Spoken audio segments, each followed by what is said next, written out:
अबाबील ने अब्राहा की सेना को मिटा दिया। एक तारा चमका।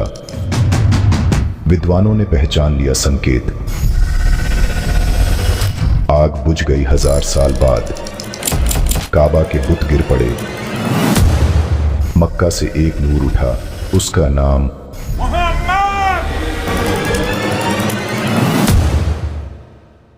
मोहम्मद सीरीज के इस भाग में आपका खुशामदीद है। इब्न अद-दगीना अबू बकर रज़ियल्लाहु अन्हु के पास आया और कहा, ऐ अबू बकर, तुम जानते हो कि मैंने तुम्हारी हिफाजत के लिए कुरैश से क्या वादा किया था। अब या तो तुम उस वादे पर कायम रहो या फिर मुझे इस जिम्मेदारी से आज़ाद कर दो, क्योंकि मैं यह नहीं चाहता कि लोग कहें कि मैंने जो वादा किया था उसे मेरी कौम ने तोड़ दिया। अबू बकर रज़ियल्लाहु अन्हु ने जवाब दिया, मैं तुम्हें तुम्हारी हिफाजत की जिम्मेदारी से आज़ाद करता हूँ। मुझे अल्लाह की हिफाजत पर भरोसा है, वही मेरे लिए काफ़ी है। जब मक्का में मुसलमानों पर अत्याचार बढ़ गए तो रसूलुल्लाह ने अपने साथियों से कहा, मुझे एक ख्वाब में तुम्हारी हिजरत की जगह दिखाई गई है। खजूरों की धरती, 2 पहाड़ियों के बीच काले पत्थरों से घिरी हुई। इसका मतलब मदीना था। इस इशारे को पाकर कुछ मुसलमान मदीना हिजरत कर गए। जो लोग पहले इथोपिया हिजरत कर चुके थे वे भी अब मदीना लौटने लगे। अबू बकर रज़ियल्लाहु अन्हु ने भी हिजरत की तैयारी शुरू कर दी, लेकिन रसूलुल्लाह ने उनसे कहा, थोड़ा इंतज़ार करो, मुझे उम्मीद है कि मुझे भी हिजरत की इजाज़त मिल जाएगी। अबू बकर रज़ियल्लाहु अन्हु खुशी से बोले, या रसूलुल्लाह, क्या आपको यकीन है कि आपको हिजरत की इजाज़त मिल जाएगी? मेरे माँ बाप आप पर कुर्बान। रसूलुल्लाह ने फरमाया, हाँ, इसलिए अबू बकर रज़ियल्लाहु अन्हु ने खुद हिजरत नहीं की ताकि वे रसूलुल्लाह के साथ जा सकें। उन्होंने अपने पास 2 ऊँट रखे और 4 महीने तक उन्हें हरी पत्तियों से खिलाया। एक दिन दोपहर के वक्त जब सूरज जोरों पर था, किसी ने अबू बकर रज़ियल्लाहु अन्हु से कहा, अल्लाह के रसूल सिर ढके हुए आ रहे हैं। वह ऐसे समय कभी नहीं आते थे, जरूर कोई बहुत बड़ी बात है। अबू बकर रज़ियल्लाहु अन्हु ने कहा, मेरे माँ बाप आप पर कुर्बान। अल्लाह की कसम, वह इस समय किसी बड़ी ज़रूरत के बिना नहीं आए होंगे।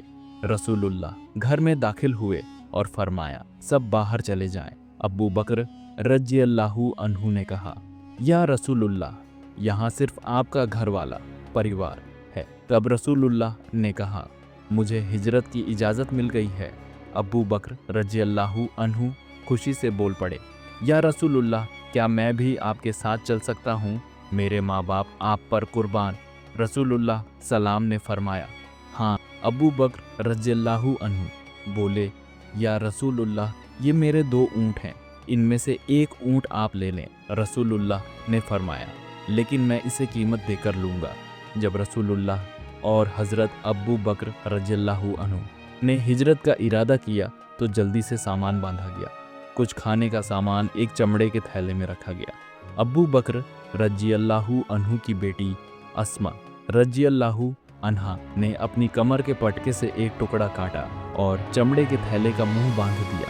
इसी वजह से उन्हें धातु कैन 2 पट्टियों वाली कहा जाने लगा।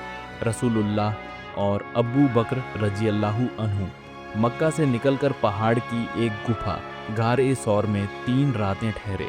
अबू बकर रज़ियल्लाहु अन्हु के बेटे अब्दुल्ला, जो बड़े ही समझदार थे, रात में गुफा में रहते और सुबह मक्का लौट जाते ताकि कोई उन पर शक न करे। वे दिन भर कुरैश की साजिशों की खबरें सुनते और रात में गुफा में आकर रसूलुल्लाह को सारी खबरें दे देते। अबू बकर रज़ियल्लाहु अन्हु के आज़ाद गुलाम अमीर बिन फ़ुहैरा रात को दूध देने वाली भेड़ों को गुफा के पास ले आते ताकि रसूलुल्लाह और अबू बकर रज़ियल्लाहु अन्हु ताज़ा दूध पी सके। वह सुबह अंधेरे में भेड़ों को फिर वापस ले जाते जिससे कोई सुराग न मिले।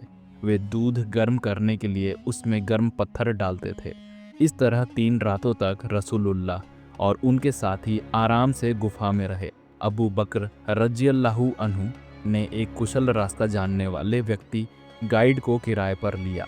यह आदमी बनी अदी कबीले से था और कुरैश के कुफ्फार के मजहब पर था, लेकिन रसूलुल्लाह और अब्बू बकर रज़ियल्लाहु अन्हु ने उस पर भरोसा किया। उन्होंने उस गाइड को 2 ऊँट दिए और वादा लिया कि वह 3 रातों के बाद गार पर ऊँट लेकर आएगा। इस यात्रा में अमीर बिन फुहैराह भी उनके साथ थे। गाइड ने रसूलुल्लाह और उनके साथियों को ऐसे रास्ते से मदीना ले जाने का फैसला किया जो आम रास्ते से अलग था और सागर के किनारे किनारे जाता था। यह तरीका इसलिए अपनाया गया ताकि कुरैश को किसी भी तरह से उनका सुरागा न मिल सके। इस तरह रसूलुल्लाह और हज़रत अब्बू बकर रज़ियल्लाहु अन्हु ने मदीना की ओर हिजरत का सफ़र शुरू किया। सीख और इबरत यह वाक़या हमें सिखाता है कि योजना बनाना और एहतियात बरतना ज़रूरी है।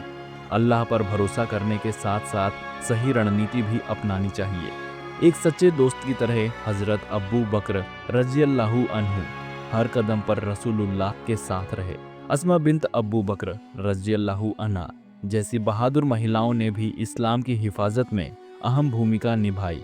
अल्लाह हमें भी इस वाक़ये से सबक लेने की तौफीक अता करे, आमीन। उर्वा बिन अज जुबैर रजी से रिवायत है, अल्लाह के रसूल सल्लल्लाहु अलैहि वसल्लम की मुलाकात अज जुबैर से हुई जो एक काफिले के साथ थे। ये काफिला उन मुस्लिम व्यापारियों का था जो शाम से लौट रहे थे। अज जुबैर ने अल्लाह के रसूल सल्लल्लाहु अलैहि वसल्लम और अब्बू बकर जी को सफ़ेद कपड़े पहनने के लिए दिए। जब मदीना के मुसलमानों को यह खबर मिली कि अल्लाह के रसूल सल्लल्लाहु अलैहि वसल्लम मक्का से मदीना की ओर रवाना हो गए हैं तो वे हर सुबह हर्रा नामक स्थान पर उनका इंतजार करने जाते। वे दोपहर की गर्मी तक वहां ठहरते, फिर मजबूर होकर लौट आते। एक दिन जब वे वापस लौट चुके थे तब एक यहूदी अपने किले की छत पर कुछ देखने के लिए चढ़ा। उसने देखा कि अल्लाह के रसूल सल्लल्लाहु अलैहि वसल्लम और उनके साथी रेगिस्तान के धुंधलके से सफ़ेद कपड़े पहने हुए निकल रहे हैं। वह यहूदी अपनी खुशी रोक न सका और ऊंची आवाज़ में चिल्लाने लगा, ए अरब वालों, देखो तुम्हारे वह महान व्यक्ति आ गए हैं जिनका तुम इंतजार कर रहे थे।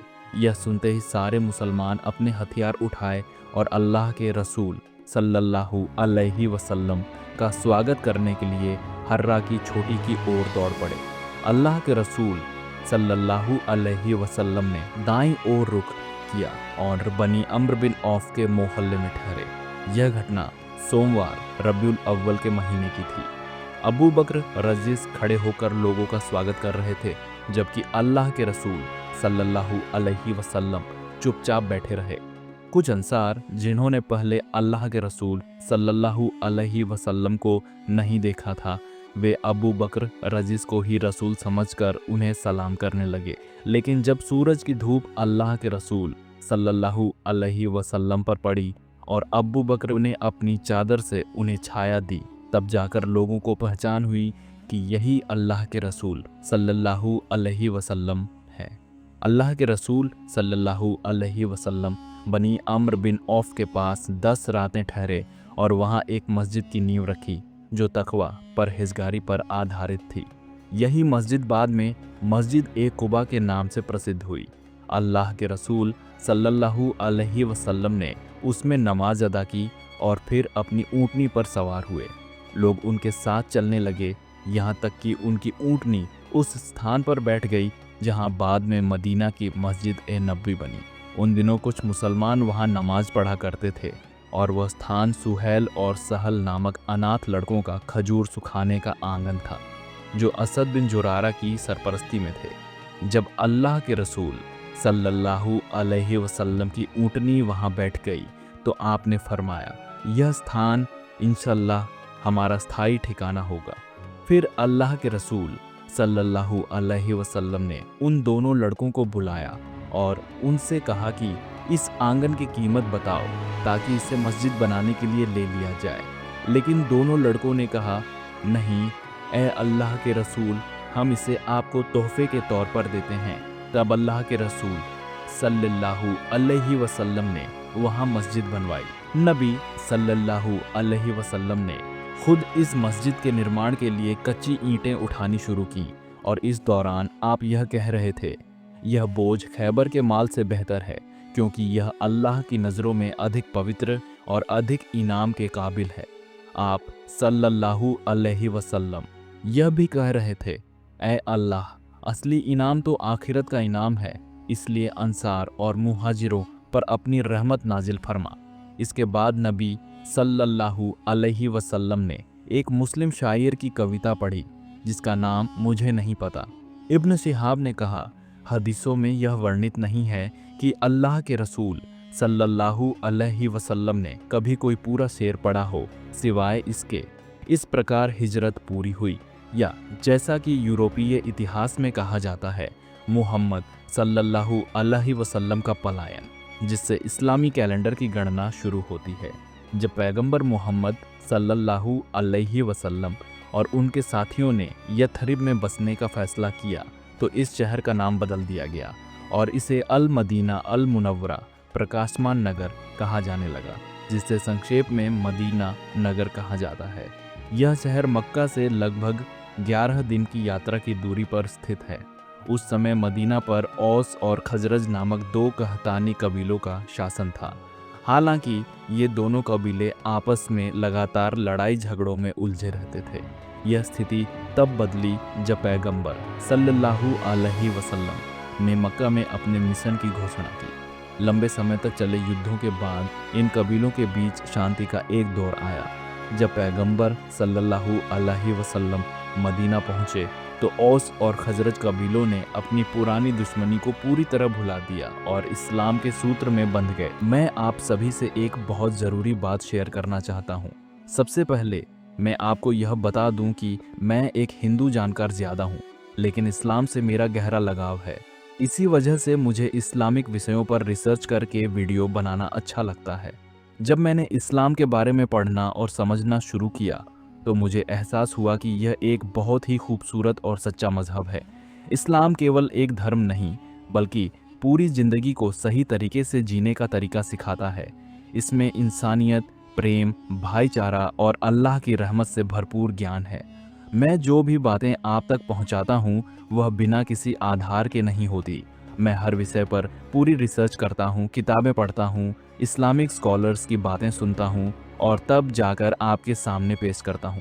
फिर भी अगर मेरे कहने में कोई गलती हो जाए तो आप सब मुझसे दरगुजर करें और मुझे सुधारने का मौका दें। अगर आपको मेरी यह कोशिश अच्छी लगे तो इस चैनल को सब्सक्राइब ज़रूर करें, ताकि हम मिलकर इस्लाम के सही संदेश को और ज़्यादा लोगों तक पहुंचा सकें। इस वीडियो को ज़्यादा से ज़्यादा शेयर करें ताकि और लोग भी इस्लाम के बारे में सही जानकारी हासिल कर सकें। अल्लाह से दुआ करता हूँ कि वह हम सबको सच्चाई समझने और सही रास्ते पर चलने की तौफीक दे।